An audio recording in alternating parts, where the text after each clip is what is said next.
Hi, y'all. So here I busted open the Yankee box. This is what's left. So first thing we saw the Bobby Richardson.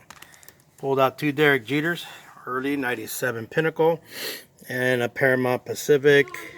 Derek Jeter, we got a Whitey Ford reprint. We have a Yankees coaches from 59 or 60, somewhere around there. Dickey, Houck, Crossetti, and Lopat. Two Rich Gossages.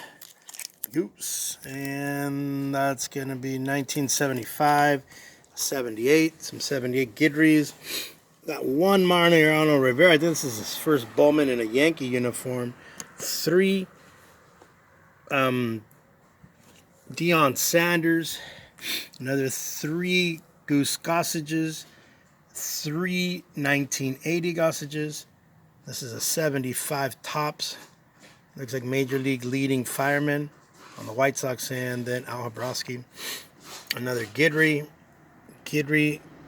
78, Guidry 3, pulled the Drebeck rookie, 3 Deion Sanders, and Bernie Williams. So that's what we have, folks. Pulled out some decent cards, and this is what we got. And we'll end it on this one.